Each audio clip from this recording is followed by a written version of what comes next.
இறைவன் நீக்கமர நிறைந்திருக்கிறவன். நீங்கள் அந்த இடத்துக்கு வந்து தான் மற்ற விஷயங்களை பண்ணணும். மாமல்லபுரத்தில் கூப்பிட்டு வச்சுக்கிட்டு நீங்கள் வாட்டுக்கு அல்லாஹ் பார்க்கணும் ஓகேவா? என்ன நினச்சிக்கிட்டு இருக்கிறீங்க? நீங்கள் வாட்டுக்கு ஸ்க்ரீனை கட்டி உள்ள எல்லாத்த வேலையும் பார்ப்பீங்க, நாங்கள்லாம் பார்த்துக்கிட்டு இருக்கணுமா அப்படின்னு பொங்குறாரு அபூபக்கர். மக்களோட மக்களாக இருக்கணுமா இல்லையா? மக்களினுடைய தலைவர்னு சொன்னால் மக்களோட மக்களாக இருக்கணும். இவர் வந்துக்கிட்டு இந்த சினிமா தேட்டரில் போய் ஒரு நடிகரை பார்க்குற மாதிரி தான் இன்றைக்கி ஒரு ரோட் ஷோ பண்ணிக்கிட்டு திரைமறைவாக இருந்துக்கிட்டு எல்லாரையும் இவர் போய் பார்க்க வேண்டியது. பாதிக்கப்பட்ட மக்கள் கூட இவர் போய் பார்க்காம பனையூரில் போய் தான் இவரை பார்க்க வேண்டியது. இந்த லெவலில் தான் அவருடைய நடவடிக்கை இருக்குது. தவிர்த்து அவருடைய நடவடிக்கைகளோ அவருடைய பேச்சுகளோ முதிர்ச்சி இல்லை. அவருடைய பேச்சிலையும் மற்றதிலையும் ஒரு பொதுவான தலைவராகவும் தெரியவில்லை. அவருடைய ஒவ்வொரு நடவடிக்கைகளிலும் பிஜேபி இயக்குவதாகத்தான் நாம் அறிகின்றோம். அவர் மட்டுமல்ல, அவரோடு நெருங்கி இருக்கக்கூடிய ஆதவ் அர்ஜுன் போன்றவர்களுடைய பேச்சுகள்லாம் இருக்க ரொம்ப ஒரு மட்டரகமான பேச்சு. தம்பி விஜயை பற்றி கேளுங்க, அவர் அப்படியே கழுத்தை வடக்குன்னு வச்சுட்டு ஆடுவார். அதை பார்த்துருக்குறோம். அதனால அவர் எனக்கு நல்லா தெரியும், கட்சி ஆரம்பிச்சிருக்காரு, நல்லா தெரியும், ஓகே, பிரச்சனை இல்லை. ஆனால் அதில் இருக்கக்கூடிய ஆதவர்ஜனா அது என்னமோ சொல்கிறீங்களே, அதெல்லாம் நமக்கு தெரியாது. அது யாருன்னே தெரியாது. அவர் மூஞ்சியும் பார்த்ததில்ல, முகரையும் பார்த்ததில்ல. எங்கே இருக்கா நயினாராஜியே? அதான் நான் ஏற்கனவே நான் தமிழ்நாடு பாரதிய ஜனதா கட்சியின் தலைவர் முறையில் நான் யாரோடும் இதுவரைக்கும் பேச்சுவார்த்தை நடத்தவில்லை. உங்களுக்கு தெரியும். அவர்களும் யாரும் என்கிட்ட வந்து பேச்சுவார்த்தை செய்யவும் இல்லை. இல்லாத பட்சத்தில் ஒரு பிம்பம் ஒரு கம்பம் அதெல்லாம் தேவையே இல்லை.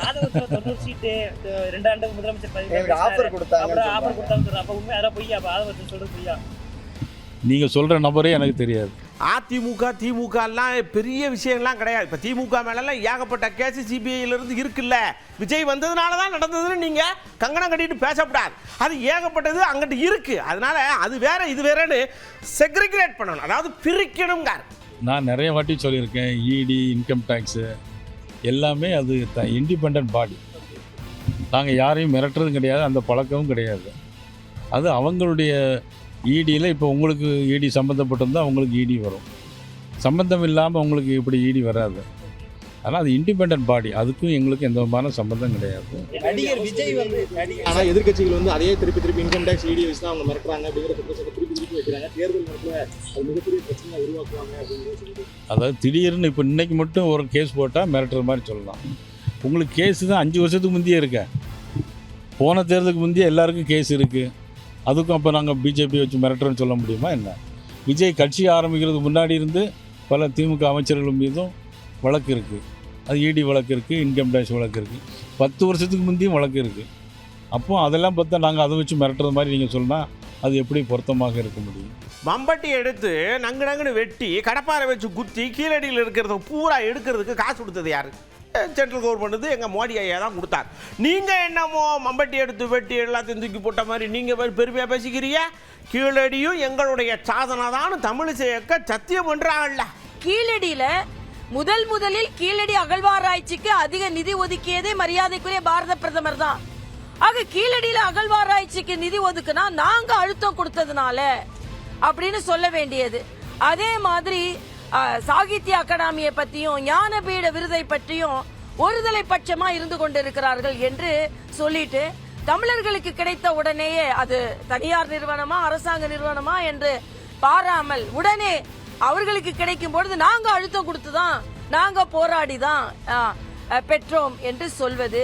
ஆக நீங்க போராடி யூபி அரசாங்கத்தில் நீங்க ஆட்சியில் இருக்கும் பொழுதே தமிழுக்கு எந்த மரியாதையும் உங்களால் கொண்டு வர முடியவில்லை. தமிழர்களுக்கும் எந்த மரியாதை கொண்டு வர முடியவில்லை. பெண் சமுதாயத்திற்கு எதிராக பொங்குகிற அக்கா லேசா சில இடங்கள் அப்படியே லைட்டா சறுக்கி அப்படி போறாங்க. என்ன வராங்கன்னா, முன்னாள் அமைச்சர் ஏதோ வாய் தவறி உளறிட்டாருங்க, கண்டிக்கிறான். நான் அவர் யாரும் கூட எனக்கு தெரியாது, அதுக்காக அப்படி இப்படிலாம் பேசப்படாது, நீங்க பண்றதெல்லாம் நியாயம் இல்லை அப்படின்ற மாதிரி அக்கா ஏன் தெரியல இப்ப சமீப காலமா கொஞ்சம் சறுக்கலாவே பேசுறாங்க. சில பேர் சில வார்த்தைகளை பெண்களுக்கு எதிராக பேசினால் நிச்சயமாக அதுக்கு எதிர்ப்பு தெரிவிப்போம்.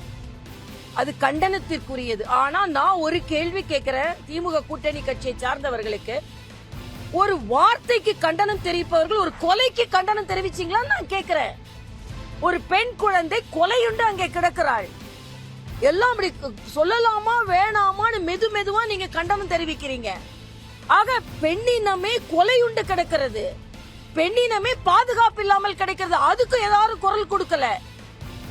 ஆக இதுதான் இந்த மாறுபாடு தான் வேண்டான்னு நான் சொல்றேன். ஆக உயிர் போவது அதை பற்றி கவலைப்படாமல் அரசியலுக்கு ஒரு வார்த்தையை வைத்து மட்டும் கண்டனம் செலுத்தி கொண்டிருப்பவர்கள் வாழ்க்கையே போயிடுச்சு.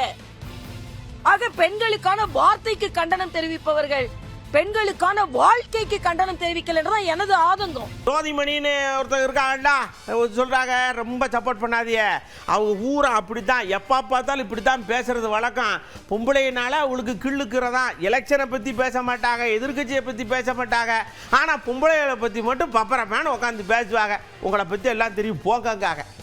தமிழ்நாட்டில் பெண்களுக்கு பாதுகாப்பு இல்லைன்னு முதல்ல கரூர்ல தான் போராட்டம் பண்ணாங்க. கரூர்ல பாஜகவுடைய மாநில தலைவர் என்னையே ரொம்ப ஆபாசமா பெண்களுக்கு பாதுகாப்பானது இல்லைன்னு சொல்ற கூட்டத்தில் பேசுறாரு.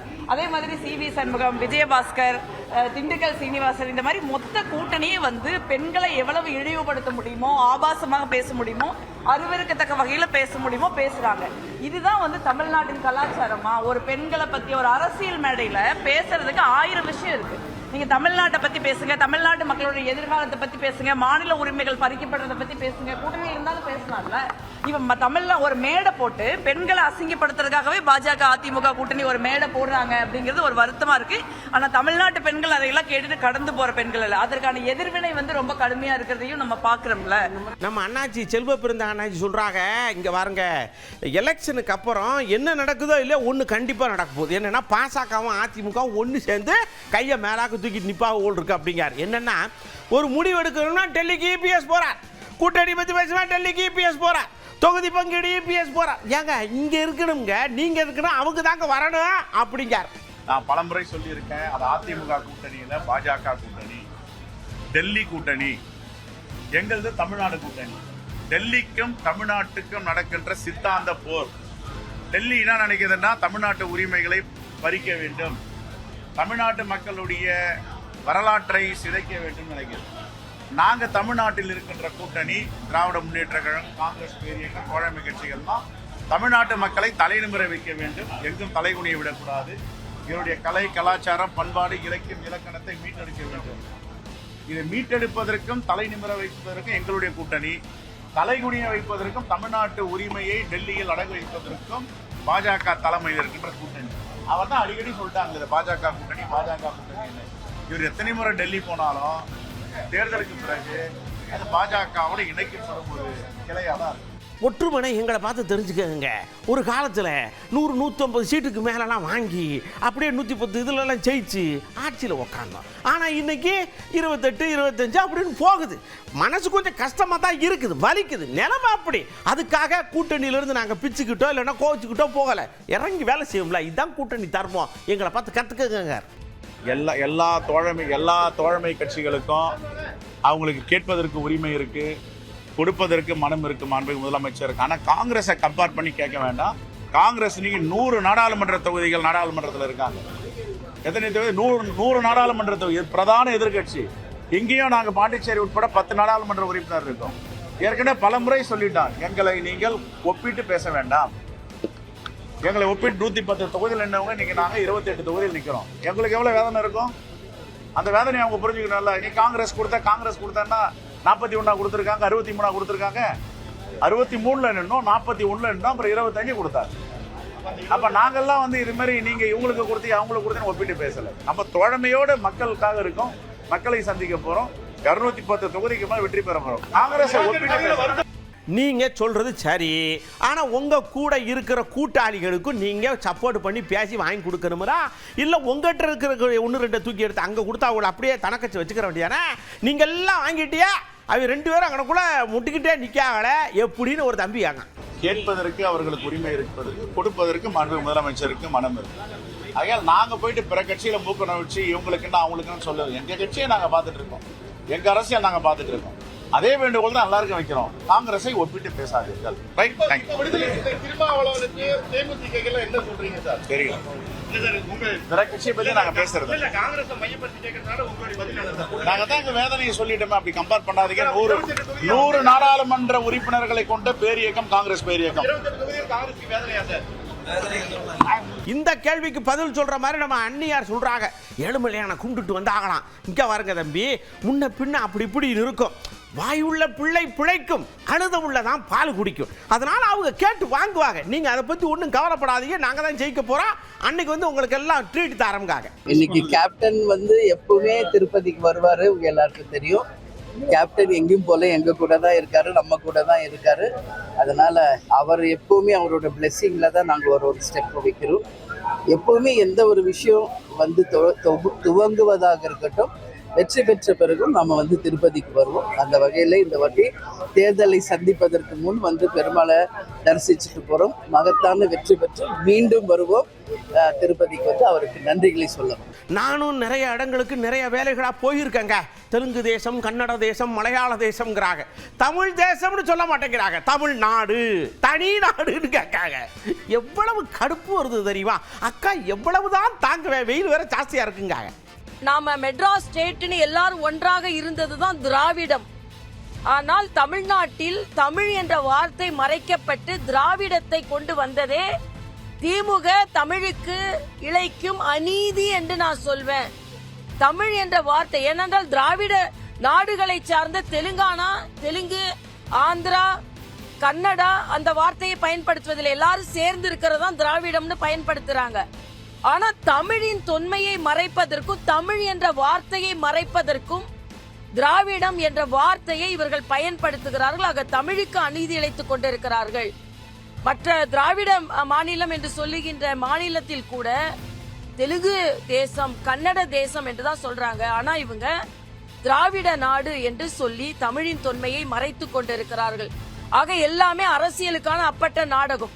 அப்படியே அருணாச்சல ஐயா மக்கள் நீதி மையத்திலிருந்து கேட்டாம்ல, இந்த சீட்டு இது இப்படி எப்படின்னா இங்கே வரங்க எல்லாம் முடிஞ்சு போச்சு. ஒரே ஒரு சின்ன விஷயத்தை மட்டும்தான் கொஞ்சம் நெருடலாக இருக்கு. உங்கள் டார்ச்சை ஓரமாக வைங்க, எங்கள் சூரியன் பிரகாசமாக இருக்குல்ல, எதுக்கு டார்ச்சுன்னு கேட்காங்க. எங்களுக்கு பேட்டரியை கீழே வைக்கிறதுக்கு கொஞ்சம் சங்கட்டமாக இருக்கு. அப்படிதான், வேற ஒன்றும் இல்லை. அப்படிங்க தொகுதிகளை பொறுத்தவரையில் சுமூகமாக பேச்சுவார்த்தை நடந்து கொண்டிருக்கும் பட்சத்தில் சின்னத்தை பொறுத்தவரையில் திராவிட முன்னேற்ற கழகத்துடைய சின்னத்தில் போட்டியிட வேண்டும் என்று அவர்கள் கோரினார்கள். அதை பொறுத்தவரையில்